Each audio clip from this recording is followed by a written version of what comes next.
Hi everyone, here I am again. It's not Mentor Monday, it is, I'm going to call it Path to Publication Monday. And I am here with a really good friend of mine, the lovely Kaneana May. Kaneana is an Australian author of contemporary fiction. And I first met Kaneana when she was an unpublished author. She was a brand new author coming to the Romance Writers of Australia conference in Sydney for the first time. And I was your newbie mum, I think, wasn't I? Was your newbie coordinator that year. So hi Kaneana, how are you going? Hi Lisa, thanks so much for having me. And that's right, you were right there moments before I pitched my book. I was, yeah. It's such an exciting thing to be part of a new writer's journey. So Kaneana, tell everyone, we can see your banner behind you, tell everyone the types of books that you write, what is it that you write, and who are you published by?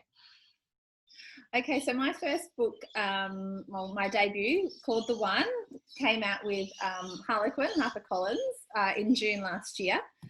And I've got my next book, which is called All We Have Is Now, coming out in April 2021.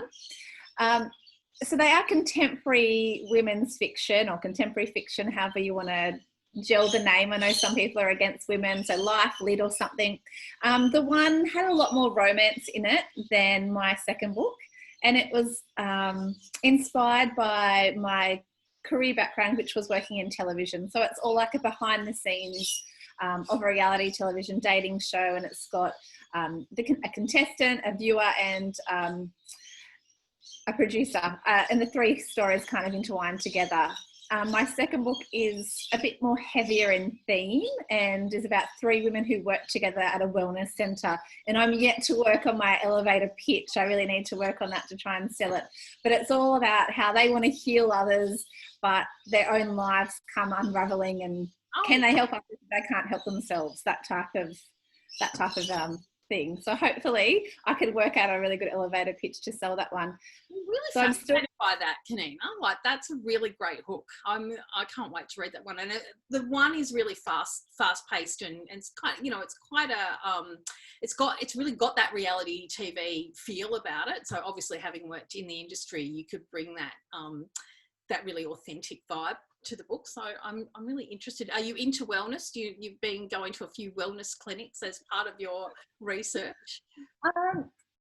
Well, I think it's a bit of a thing being into wellness and health. I mean, I definitely have to exercise every day just so I don't go psycho at my kids, really. It kind of keeps me grounded. I know that a lot of writers get up and do some words straight away, but I'm up early, and either whether it's to go for a walk or a run, or I go to a boot camp or a metaphysics class during the week. On the weekends, it's a bit more relaxed, and I might just go for a walk with my mum or something. But I find exercise a really good relief for me. And so this is in my book too. So All We Have Is Now. It's kind of about balancing that kind of lifestyle, being, mental health and well-being. But it's kind of like the backbone, like the reality show was the backbone of The One. It's just the background of what's happening to each of their characters. Relationships. That's awesome. So one book out to now, or another book in the works coming very soon, April next year. Can you tell us what we're all about here? I said this last week. I had lovely Pamela Cook on, and I was saying to her, when I was getting published, like way back in the dim dark ages, what you would see often published online, people would talk about getting the call. So when I was an aspiring author, I used to love to find people's call stories. They would often be published on their website or on a blog, or sometimes even in newsletters or whatever, like industry newsletters. They would say, Lisa Ireland has got the call, and the person would tell their story. When I was looking to be published, I used to pore over these stories. I love them, and I was always looking for the details of how this person did it. We don't see, because nobody gets the call anymore. We get an email usually, or I don't know, you might have got a phone call. You will find out in a minute. But the process has slightly changed, and I feel like these call stories have kind of disappeared. So that's what these videos are all about, is bringing back the call story. So we want to know, Kaneana, how did it happen for you? Take us right back to the very beginning of your writing journey when you were just a wee little thing dreaming about being a writer, and bring us up to getting that first contract. Over to you. Okay, so I didn't grow up wanting to be a writer by any means, but I grew up loving story and good story and playing story. And that's how I always felt that I played story. From very, very young, I was like an obsessive Barbie fan. And so I'd always play Barbies with my older cousin. And I'd often want to play the same story that we'd done weeks before, which probably drove her nuts because she would have been like 7 years older than me and didn't want to play a story that we'd played before. But I loved to do that. And then as the years grew on, I always read. I always had a little notebook to write. But something that happened to me was when I was about 10 or 11, I went to visit my cousin who was a makeup artist on E Street, the drama show. And so I got to go behind the scenes. I'm older than you, and that was one of my favourite shows. Loved it. Yeah, well, I was just blown away. I watched her do the makeup of one of the actors. So he went from a normal person just to a character in front of my eyes. And then I went on set and watched them. You know, there was lights and the set was up and there was people with headsets and cameras and lighting guys. And I was just like, whoa, this is so cool. So that kind of drove my next interest, and I decided I wanted to work in TV or film. I wanted to work where the magic was. And this I did my high school did video production. So there were English electives. So I did that throughout high school. Then just coincidentally, my parents bought a video shop. So then I had like endless streams of videos to watch. So my passion just continued to go for stories. I was still a reader of books always. But I felt like TV was, or film was where I wanted to go. Then when I was in high school, I went and did TV production. From high school, I went to university and studied television production. And then when I was studying there, you have to do like a work placement. And I went to, one of the placements was home and away in the script department. And I was there for about half an hour. And I was like, this is it. This is what I want to do. Like, I was a home and away fan. I'd watched it and suddenly they were handing me sheets of what was happening in 6 months' time. And there was all cliffhangers and, you know, massive commercial breaks. And I thought, this is what I want to do. I want to talk about character arcs and story beats. And so I went back to uni and did an honours year. Like, I stayed on and ended up graduating with a first class honours in screenwriting. But coincidentally, for my honours project, I'd had to create my own TV series. And then I had read about a new TV show in TV Week. And it was very similar. It was about uni students living on campus. And my project was like that. So I wrote to Bevan Lee, who was the head of Channel 7 Drama, and said, I want to work on your show. I'll make coffee. I'll do whatever. And I was just so lucky that he read my letter to begin with, because it was before emails. Well, emails probably were around, but it wasn't common. Read my letter. He rang me, asked me to come and meet him. So I actually got a call that time around too. And I met him. He gave me a job on the spot. I was sent back to uni to finish the next 3 months. And then I left uni and went straight into a dream job as a storyliner on a brand new show. So what it was to do was to come up with story, essentially. I was, myself and 3 others were all young. It was all to do with like young university stories. And that was kind of the best experience ever, sitting around the story table and kind of learning from some really good mentors in the industry.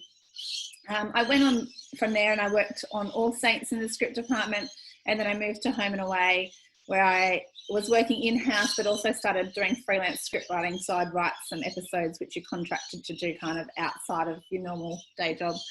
But then I got married and went overseas and got pregnant, and then it kind of my career just stopped pretty much. But whilst I was working and living in Sydney and working in TV, I had always done some courses with the New South Wales Writers Centre, which is now Writing New South Wales. Is that what it's called now? It might be the other. Yeah, no. I think Writing. Yeah, I can't Anyway, remember either. and it's all about save them at the moment. So please do save them, because they were definitely a path to my publication.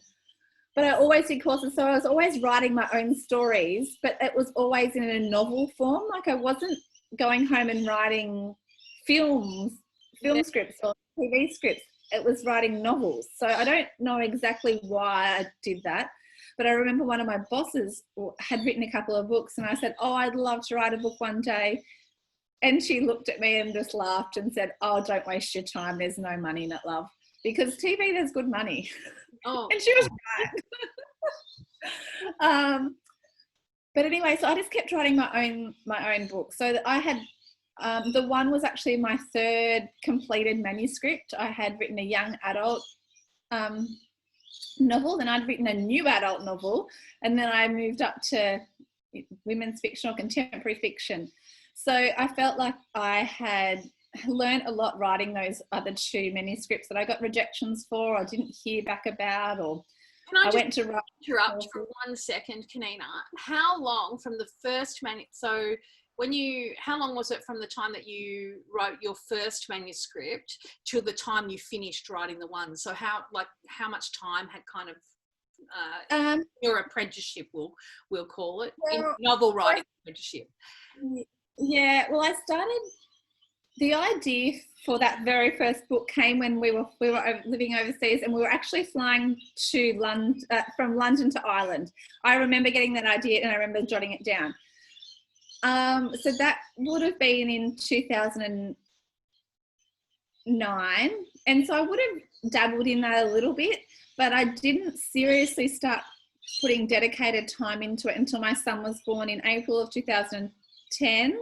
And so probably a couple of months after that, maybe, so the end of 2010, and so the one was published in June 2019. So yeah, so it's because it's interesting. I saw a comment from on Facebook today, in a writing group I'm in, from an aspiring author who had said to me, I was telling her to persevere, and she said to me, oh, I know that it took you a long time to get published, so that's good advice.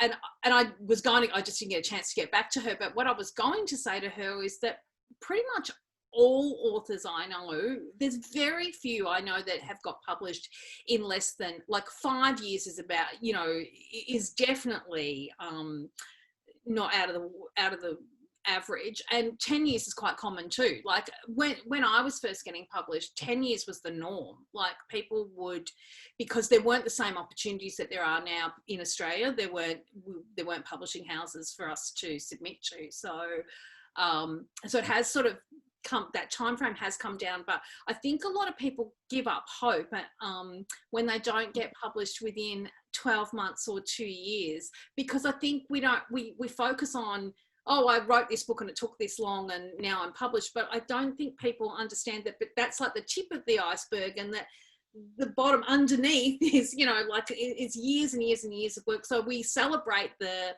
success when the one came out, there would have been lots of celebration, but people don't see that 8 or 9 years beforehand of trying and working on stuff. So, and you'd already had an apprenticeship as such as a TV writer as well. So sorry, I interrupted you. So you were... No, that's fine. And I often say to people that I was studying, I started uni in 2001. So it was also 9 years before that I started working in kind of story in some ways, doing lots of story at uni and then in TV. But I started doing courses for writing novels in 2015. So that was still even 5 years beforehand. But before I did courses on and off for 5 years. It wasn't always like 100% my attention by any means, but it was always there in the back of my mind. So I felt like it was like 15 years of me wanting to get published before it happened. And I think that's common too, that up and down. It's not always a linear journey, that people might focus on it for a little while and then maybe become despondent and walk away, or for whatever reason life gets in the way, or another job gets in the way or whatever. So I think it's quite common. Like I think it was 10 years for me, but it wasn't 10 straight years of trying to get published, because there was a big gap in there where I didn't write anything at all. So because I got despondent and kind of walked away from it. But Yeah, so I think it's handy for people to know that, because I don't want people to think, oh, what's the point? Like, you know, if it's going to take me 10 years, because it might not take you 10 years, but it's also good to know that you're not alone, that, you know, that, well, that you're not, it's not for nothing, all that pre-work that you do, because once you do get published, if you've got that long apprenticeship, it really helps you when you do get your book over the line. So there you were I forgot what we're up to. Where were we? We were okay, so you were writing novels. Yes, I'm writing novels at home, and I've got young kids.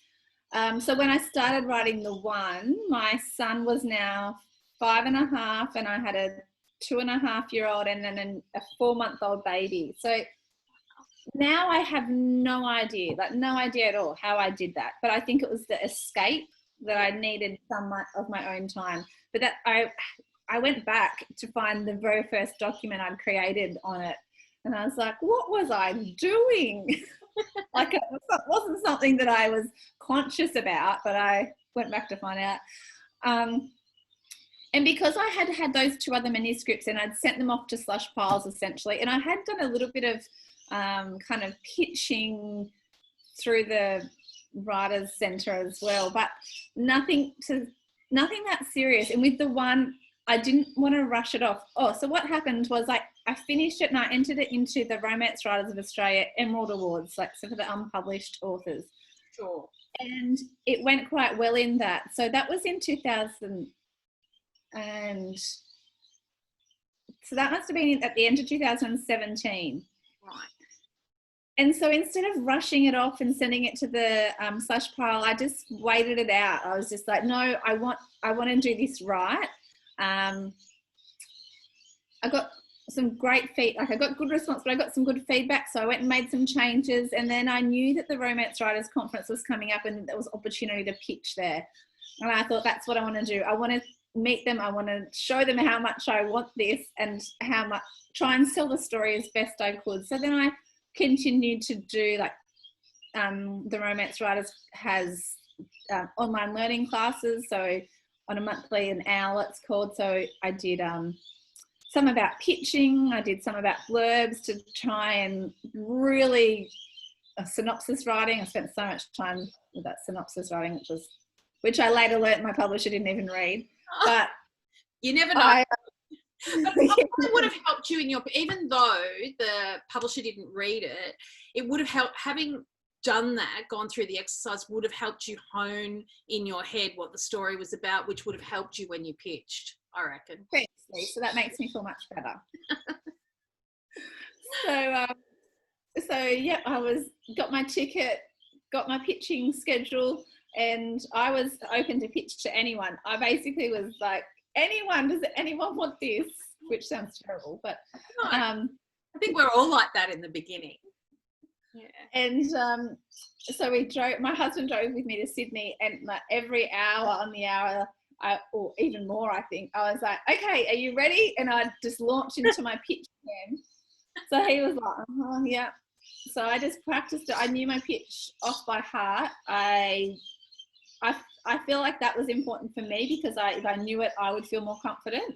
I'm better than having me to have to read it. I think I probably would just get lost, and so I was ready to just blurt it out. And as you might remember, Lisa, I did a practice pitch with you right before I went and did my very first.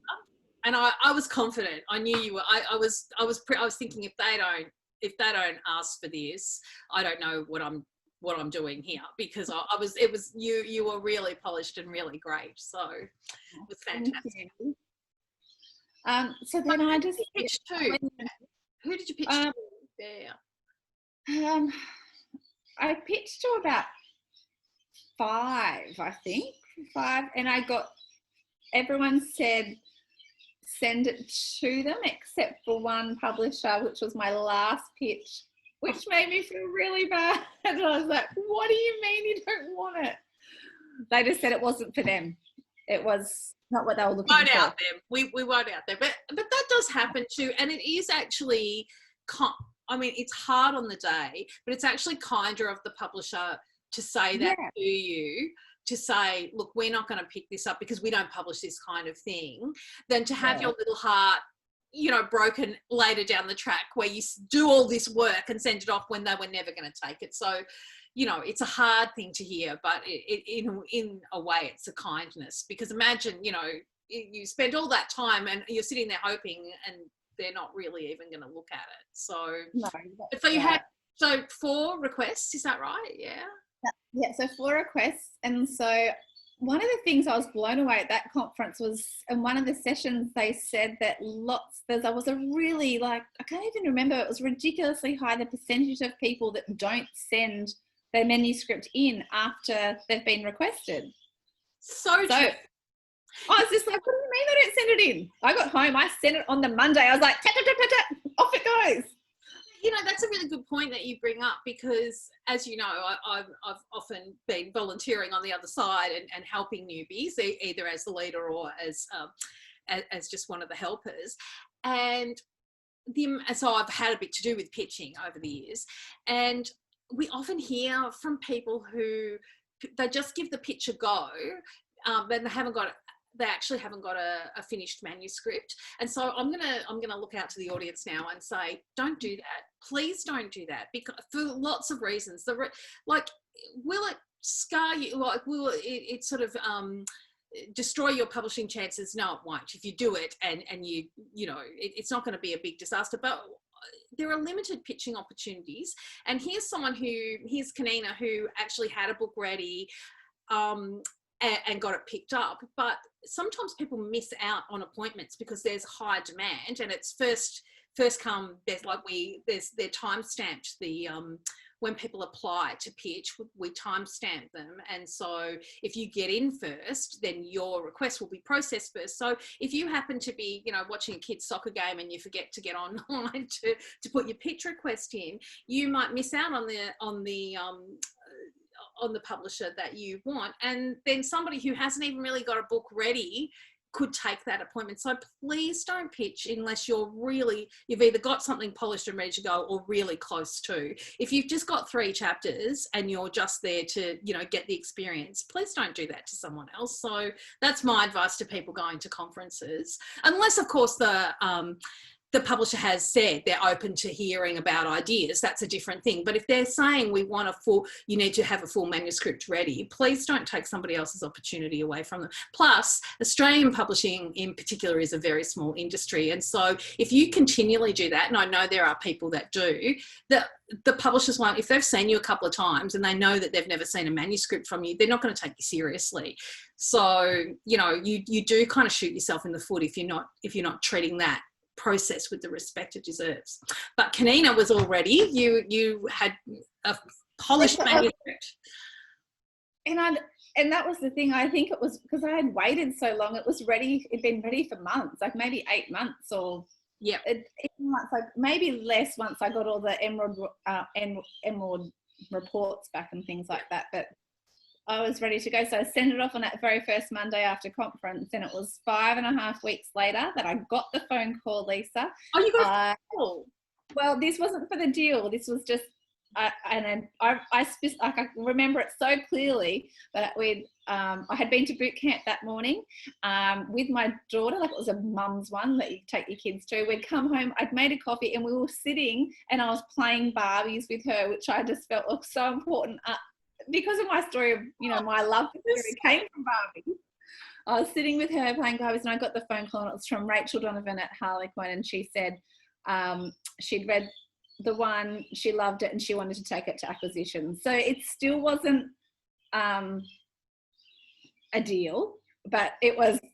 I still feel like that was the phone call that kind of set the path off. It kind of is, and that's generally these days the way it goes, in my experience anyway, is that the person who wants to take it to acquisitions will have a chat with you, and they try and get to know you a little bit personally, because that helps them to sell the book.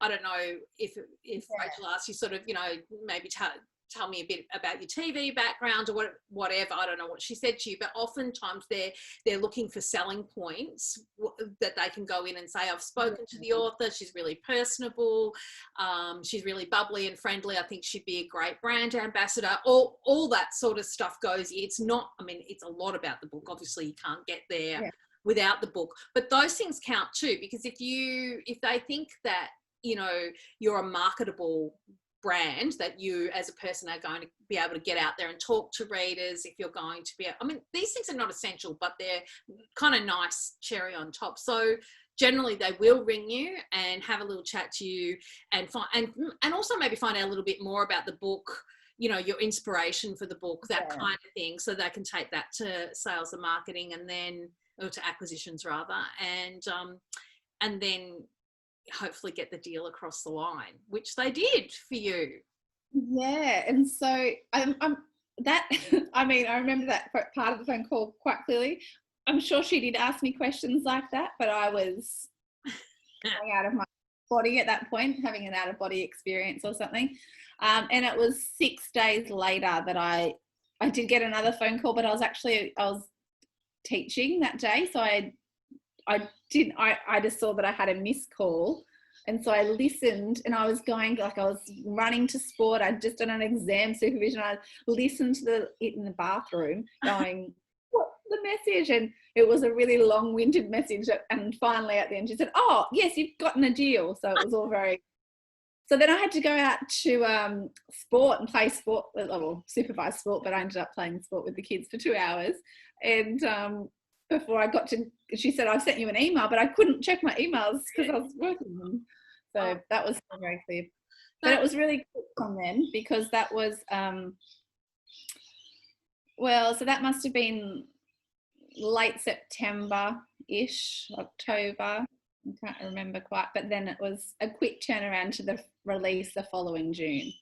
And I expect, because you'd worked so hard on the book and done so much already, you'd already edited a lot, I imagine that it was probably a slightly easier process for them and for you in edits than it might have been if it had been, if you'd sort of just sent off a draft that was, you know, not your first draft, but a bit, you know, further back in the process, but you'd done a lot of pre-work for them. So that I definitely feel that it was an easier edit than my current edit. Oh, the blasted. It was kind of polished. But I should say as well, because I had talking about people getting to publication, another thing I started to do was to enter competitions. So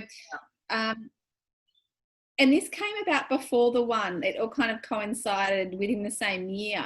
But I wrote a short story for an anthology competition that they were doing for young adults. And so my very first publication was in this, it's called Underdog. It's a young adult anthology. And so it's a contemporary story about two sisters. But so that was my first, that was really exciting as well, it kept feeling like I was getting step by step closer to the big dream of having a book published. But I feel like it was important to kind of say to aspiring writers to enter competitions. And I mean, that's how I got the one in the Emerald Award, and that definitely helped me move forward with that. Absolutely. I totally agree. And I did the same, my path was actually quite similar to yours, which I'm not going to go over today because we'll be here all day.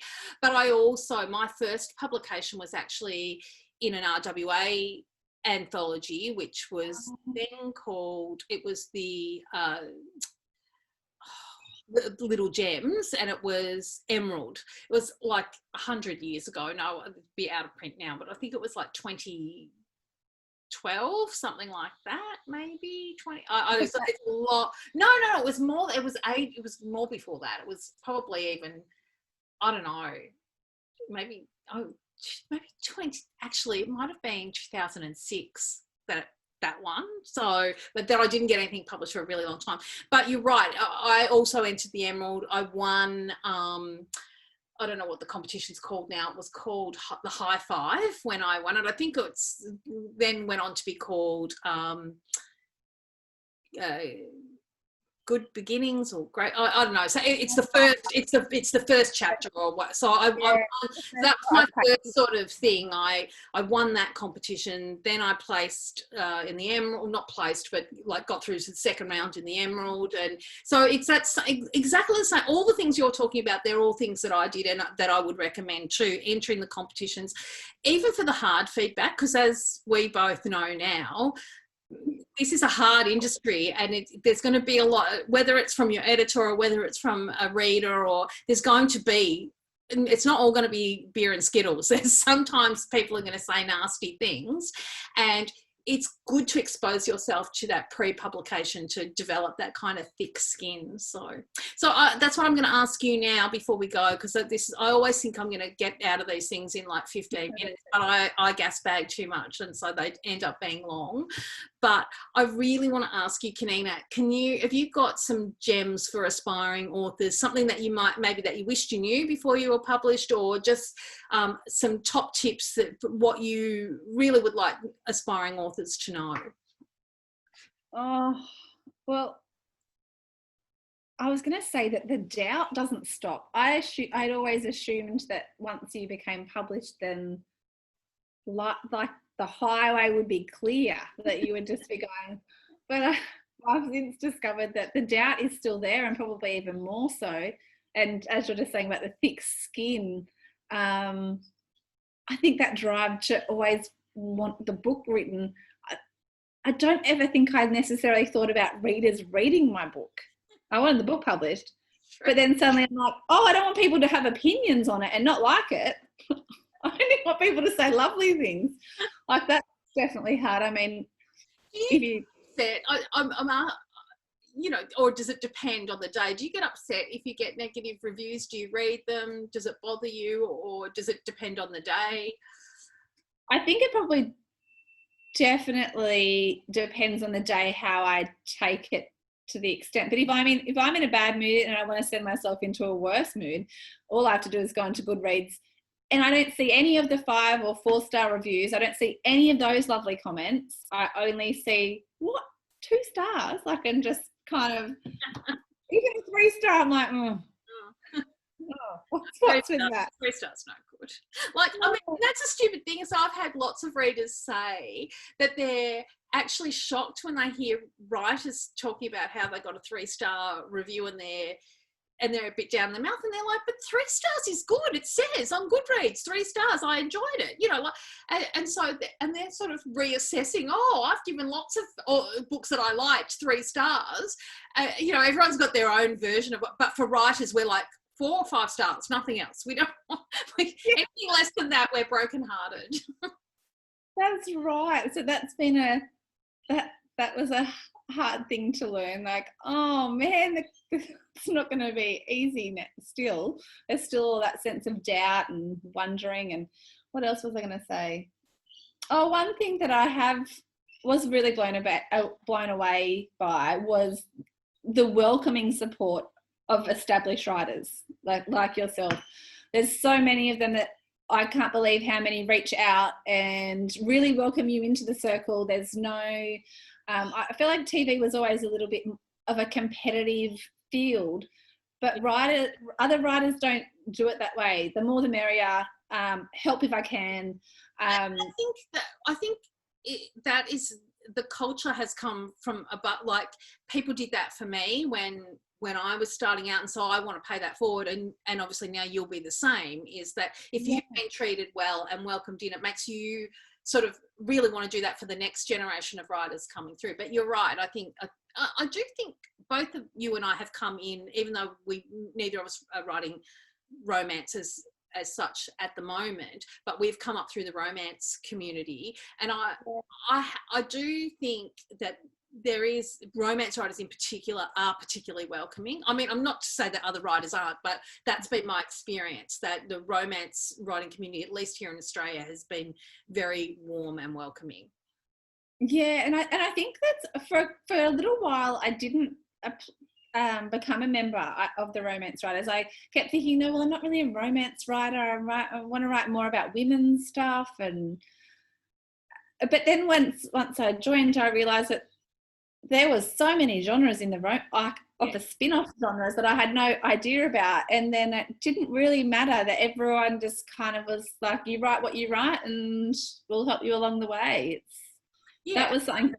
I think we are a very diverse community, and there are people there who write things that are, you know, completely outside of my experience, that I would never be able to give them, like an aspiring author in that genre, any like craft advice, because the genre is completely outside of my experience.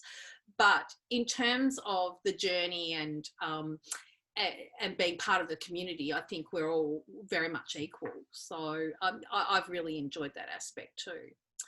All right. Well, anything else that you really are burning to tell us before we let you go back to your life and your children, who are your kids at school right now? Are they at school, kinder? Yeah, 2 are at school and 1's at preschool.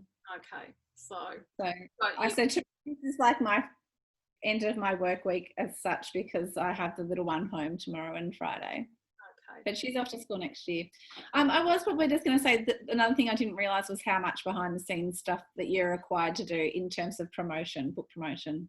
I was like, that's relentless. Like, it doesn't feel that. I don't mean you want to do everything you can to help that book, but it's very time consuming.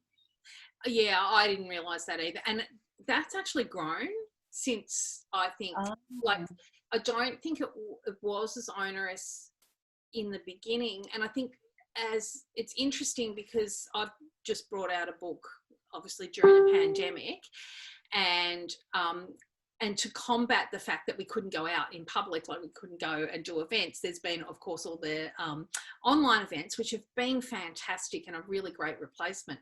But in a way, because it's made us available all the time, and by the end, like my book came out at the end of April, so it's been out, what's that, May, June, July, August, so four and a half months, and it's only just, all the publicity's only just started to slow down now, which I'm not complaining about. That is fantastic. I'm really excited to get out there and talk about my book. But on another level, it has been quite exhausting, and it's really eaten into my writing time, which I didn't realise that would be I just didn't realise that was going to be a thing, that my time would be taken away from the page by promoting the previous book. So, because you think it doesn't seem like a lot of work, like your little video like this, you think, how, you know, an hour out of your day, but there's a lot of preparation that goes on behind the scenes into every sort of event that we do. So, and there's the email correspondence and things and things like that. But I was. Yeah, I don't want to bemoan it, but it was something that I didn't expect. Yeah, and like I said, it's great. Like I've been extraordinarily grateful this time around to get such great publicity opportunities, and that's come through my publisher, who've been fantastic, but also through really generous other authors, bloggers, people who've rallied from the writing community to give people like me an opportunity, because they could see, oh my goodness, these people were supposed to go on tour and now they can't. What can we do to help? So it's been generous of the community, and I really appreciate that.